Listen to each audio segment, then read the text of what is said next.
Hey guys, I'm going to talk about today a bit more from Pete Walker's book, Complex PTSD, From Surviving to Thriving.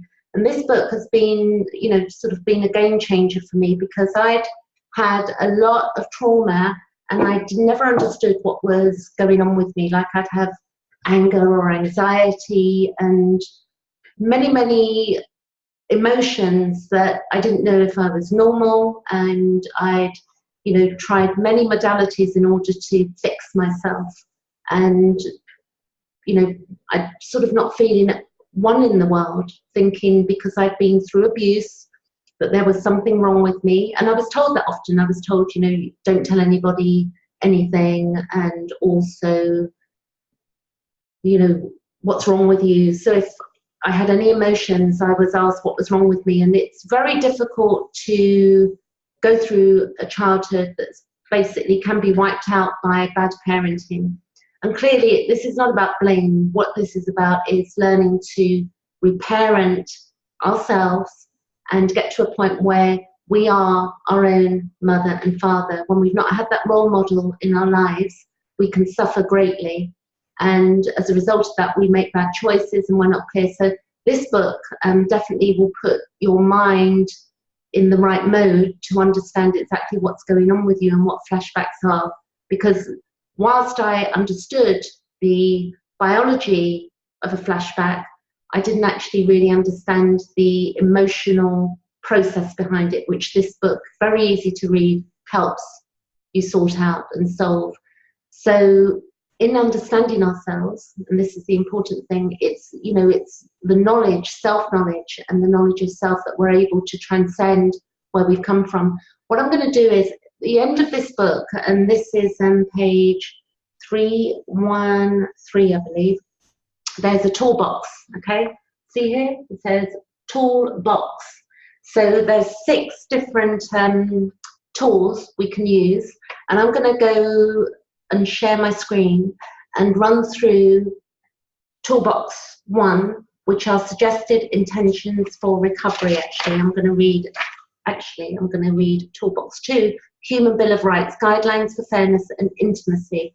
Okay, so at the end of this video below, I will put the book and also where you can have a session with me or ask me any questions on my Facebook page. But here goes for this, sharing screen, and we have this. Okay, it's called the Human Bill of Rights, and it's guidelines for fairness and intimacy. So what happens is that we've got to relearn often, and reparent ourselves.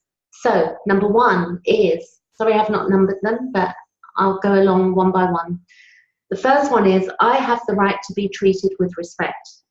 So we need to understand that if we weren't treated with respect as a child, we don't really understand what that is, and we might let people off the hook when really, if somebody's being disrespectful, we've got to be able to say, I have the right to be treated with respect in a way that's not, aggressive, but we have to learn to stand up for ourselves. Number 2, I have the right to say no. So sometimes you'll be in a situation, and I used to do this myself, I used to say yes to things I didn't want to do, that didn't interest me. Like one thing would be, somebody might say, let's go to the cinema. And to be honest with you, it's not something I like doing. So if I'm going to say yes to something I do not like, just because I can't say no, then my life is not going to be enjoyable, our lives. So I have the right to say no. Number 3, I have the right to make mistakes. And this is very important because in life, we're in a situation where we're living and we've not lived this day before, and we have no manual or map. We're basically doing our best, and it's like a child when they learn to walk, they fall over, they stand up, and they try and find their feet. And as adults, it is no different, okay? So we have the right to make mistakes. And of course, if we feel that we've hurt somebody in making a mistake, we can apologize to them, but we do have the right. And then we get away from perfectionism thinking as well, which is really important in obliterating our inner critic. Number 4, I have the right to reject unsolicited advice or feedback. And I find since I've been outspoken in being, you know, helping people and being outspoken to support other people, people have different opinions. So there's a way of dealing with that. But unsolicited advice, like if somebody tells you what you should do, you know, and they're giving you advice that you're not asking for, it's okay to say, you know, no thank you to them.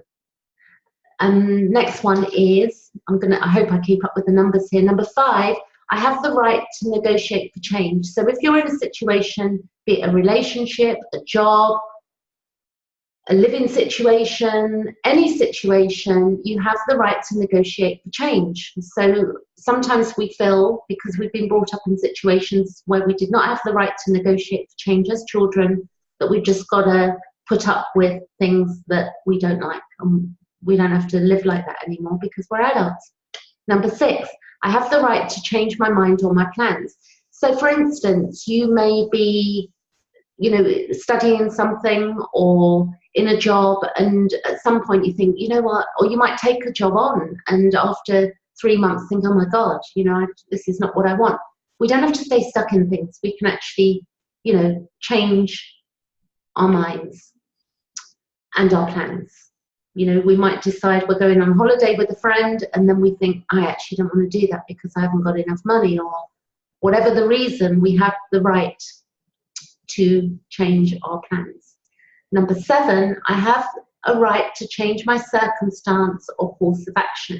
So we've always got that right to. We don't have to, for instance, if we have a therapist or a mentor and we think, you know, this ain't working out for me anymore, we have the right to change. Number 8, I have the right to have my own feelings, beliefs, opinions, and preferences.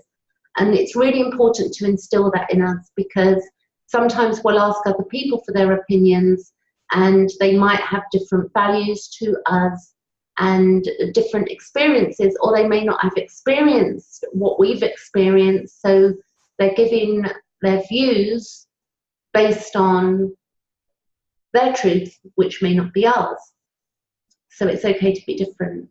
I think, let's count 1, 2, 3, 4, 5, 6, 7, 8, 9. I have the right to protest to sarcasm, destructive criticism, or unfair treatment. Okay? We have the right. And this is our Human Bill of Rights as we recover from complex PTSD from Pete Walker's book. Number 11, I have the right to feel angry and to express it non-abusively. So we cannot punish ourselves when we feel angry, when we have a flashback. Of late, I joined a gym, YMCA in London, and what I do is I use the rowing machine to get rid of my anger. You know, I know when I'm doing a workout and I'm on that rowing machine for 20 minutes, I am going, if I've got anger in me, I let it go. In the sense, I don't let it go, like just let it go. I work through it, okay? So, next one, I've lost my count here, but I think it's number 12. I have a right to refuse to take responsibility for anyone else's problems. So, for instance, you know, we don't have to take on other people's problems. We've got our own, but if we love and care for somebody, then we're going to work with them, or we're going to inquire how they are. But we do not have to take on people's problems if we do not want to. Next one, I think it's 13. I have a right to refuse to take responsibility for anybody's bad behavior. So if somebody is mistreating you, or they say something to you and you ask them not to say that to you, it is okay to refuse to take on bad behavior. Number 14, I have a right to feel ambivalent and to occasionally be inconsistent. So ambivalence is where we're not sure about something. So it's okay to be uncertain. We may not be sure about somebody as we're figuring out a new friendship with somebody, and ambivalent thoughts are normal, you know, not being sure. So we don't need to shame ourselves about not being sure about something. We're sure when we're sure, and that's just the way it is. And if we're not sure and we feel ambivalent, then being inconsistent is okay sometimes. We're human. 15, I have a right to play I have a right to waste time and not always be productive. So it's okay to chill out and relax and not be this busy bee, like trying to get things done. It's okay to sort of stare out the window and just take a moment and to ourselves. I think this is 16. I have a right to occasionally be childlike and immature, and it's fun to be childlike and immature. And today I stamped my feet, which worked at the time. I was doing it playfully in front of somebody, but part of me meant it and the other part was being playful. I think this is 17. I have a right to complain about life's unfairness and injustice, and we do, because when we complain, we feel strongly about something and we want to change something. So if something is unfair and it is an injustice, we have a right to voice it. Number 18, I have a right to occasionally be irrational in safe ways. So it's okay to be irrational. Every human being experiences it, and we can do it in safe ways. Number 19, I have a right to seek healthy and mutually supportive relationships. Really important that we do seek supportive relationships and have people who are happy to hear what we have to say, and vice versa. And I think this is number 20. Sorry, I didn't number them. I have a right to ask friends for a modicum of help and emotional support. So it's okay to say to your friend, I'm having a really bad day today, or I feel a bit tearful, or I feel sad. And I think this is 21. I have a right to complain and verbally ventilate in moderation. And what's great, if we have a friend that we discuss that with, that sometimes, you know, I'm complaining, I'm verbally ventilating. And when we have really good friends, they'll do the same too sometimes. And it's normal and it's healthy, but we've got to have fun too. And number 21, I have a right to grow, evolve and prosper.